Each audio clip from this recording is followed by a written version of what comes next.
안녕하십니까? 좋은 아침입니다.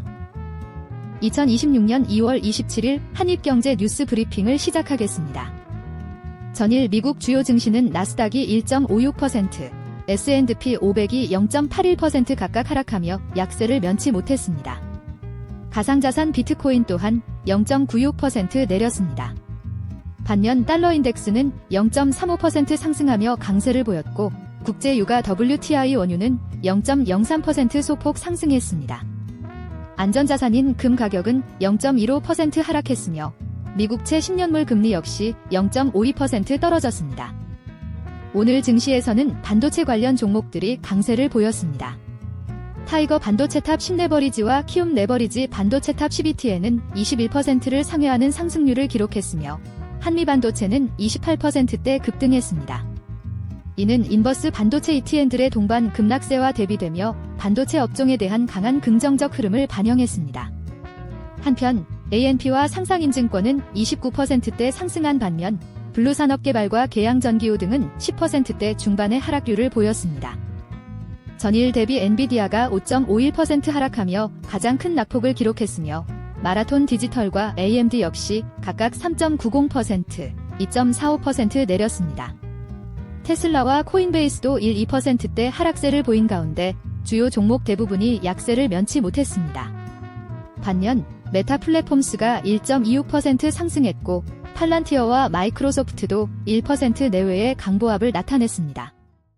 KODX 200 선물 인버스 EX가 8.91% 하락하는 등 인버스 관련 상품들이 전반적으로 큰 폭의 내림세를 보이며 시장 강세 흐름을 반영했습니다. 개별 종목에서는 SK증권이 18.98%, 대우건설이 14.86% 급등하며 상승세를 주도했습니다. 이와 함께 KODX 코스닥 150 레버리지가 8.26%, KODX 코스닥 150이 4.24% 오르며 지수 상승에 대한 기대를 나타냈습니다. 반면 A프로젠은 6.71% 하락 마감했습니다. 주요 기술주를 비롯한 다수 종목들이 하락세를 기록하며 시장 전반의 약세를 보였습니다. 특히 엔비디아가 5.51%, 마라는 3.90% 급락하며 하락폭을 키웠습니다. 반면 뱅크 오브 아메리카가 1.31%, 팔란티어가 1.02% 오르며 상승 전환에 성공했습니다. 오늘 주요 종목들은 전반적으로 강한 상승 흐름을 보였습니다. 특히 삼성전자와 SK하이닉스가 각각 7%대 후반의 높은 상승률을 기록하며 시장 전반의 긍정적인 분위기를 이끌었습니다. 현대차와 기아 또한 5%를 웃도는 강한 오름세를 나타냈으며 HD현대중공업을 제외한 대부분의 종목이 상승 마감했습니다. 주요 기술주 흐름에서 엔비디아가 5.51%, TSMC가 3.2% 급락하며 시장의 하방 압력이 두드러졌습니다. 애플, 구글, 아마존, 테슬라, 릴리 등도 1-2%대 하락률을 기록하며 약세를 이어갔습니다. 반면 마이크로소프트는 0.85%, 메타는 1.26% 상승했고 버크셔 해서웨이 클래스 B 주식 또한 1.55% 오르며 비교적 견조한 흐름을 보였습니다. 소비자 심리지수는 43점을 기록하며 여전히 조심스러운 심리를 반영했습니다. 반면 시장의 변동성 지표인 VIX는 19.05 수준을 유지하며 상대적으로 낮은 불안감을 나타냈습니다. 이는 소비자들이 느끼는 경기 불안감과 시장이 반영하는 위험인식이 상이함을 보여주는 수치입니다. 현재 시장은 소비자 심리와는 다소 괴리된 안정적인 흐름을 보이고 있는 것으로 분석됩니다. 주요 종합섹터 종목들이 일제히 상승세를 기록했습니다. 특히 마이크로소프트가 2.23% 오르며 가장 큰 폭의 상승률을 보였습니다. 버크셔 해서웨이 클래스 B, JP모건, 메타, 뱅크 오브 아메리카 등 주요 금융 및 기술주도 1%대 상승률을 기록하며 시장 전반의 긍정적인 흐름을 주도했습니다. 비자와 유나이티드 헬스 역시 견조한 상승세를 보였습니다. 기술 섹터는 전반적인 상승세 속에서 종목별 혼조 양상을 보였습니다. CRM이 7.7% 급등하며 가장 두드러진 강세를 나타냈고 IBM 역시 2.12% 상승하며 견조한 흐름을 이어갔습니다. 오라클, 마이크로소프트, 어도비도 각각 소폭 오름세로 장을 마감했습니다. 반면 퀄컴과 마이크론은 0.7%대의 하락률을 기록하며 약세를 보였습니다. 금융섹터 주요 종목들이 전반적으로 상승세를 나타낸 가운데 마이크로소프트가 2.23% 오르며 가장 큰 상승폭을 기록했습니다.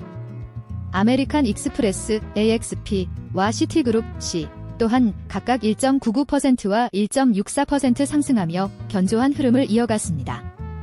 버크셔 해서웨이, BRKB, JP모건 체이스, JPM, 뱅크 오브 아메리카, BAC, 비자, V 등 다른 주요 금융주들 역시 1%대 상승률을 기록하며 섹터 전반의 강세를 공고히 했습니다.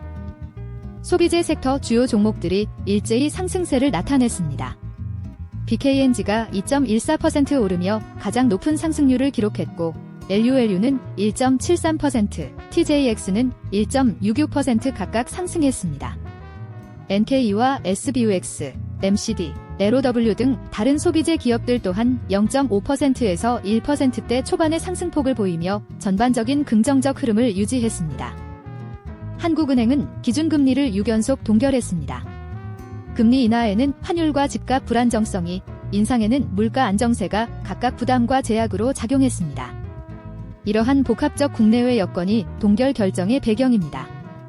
당분간 금리 정책 방향에 큰 변화는 없을 전망입니다. 시장은 환율 및 부동산 동향을 면밀히 주시하고 있습니다. 한국은행은 기준금리 2.5% 동결과 함께 수정 경제 전망치를 발표했습니다. 미국발 관세 불확실성 및 건설 경기 침체에도 불구하고 수출 호조와 소비 개선을 반영한 결과입니다. 정부 전망과 일치하나 K자 양극화 심화로 성장 개선에도 웃지 못하며 환율 불안정 등 대외 불확실성도 여전합니다. 한국은행이 기준금리를 6회 연속 동결했습니다. 국내 소비와 투자 회복은 제한적입니다. 수출은 반도체 중심으로 회복 흐름을 보입니다. 하지만 글로벌 수요 불확실성은 여전합니다. 금리 인하는 환율 상승과 자본 유출 우려를 키울 수 있습니다. 이에 경기와 물가 줄다리기 속 관망 모드를 유지했습니다. 시장에서는 채권 안정, 증시는 복합적 영향을 예상합니다. 26일 아시아 증시에서 일본 증시는 이틀째 사상 최고치를 기록하며 강세를 이어갔습니다. 반면 중하권 증시는 약세를 면치 못했습니다. 일본 시장에서는 2년물 금리가 0.98bp 상승한 1.2392%의 거래를 마쳤습니다. 장 마감 무렵 달러엔 환율은 뉴욕 대비 0.27% 하락하며 웬화 강세 흐름을 나타냈습니다. 반도체 경기 호조와 세계 경제 성장에 힘입어 한국 경제의 반등이 전망됩니다. 수출과 설비 투자가 경기 회복의 주요 동력으로 작용할 것입니다. 한편 한국은행은 지난해 5월 기준금리를 연 2.75%에서 2.50%로 인하했습니다. 이는 환율과 부동산 시장의 불안정성 때문으로 분석됩니다. 한국은행은 경제 상황을 면밀히 주시하며 정책을 결정하고 있습니다. 이상으로 오늘의 브리핑을 마칩니다. 정보가 도움이 되셨다면 구독과 좋아요 부탁드립니다. 오늘도 성공적인 하루 되시길 기원합니다. 시청해주셔서 감사합니다.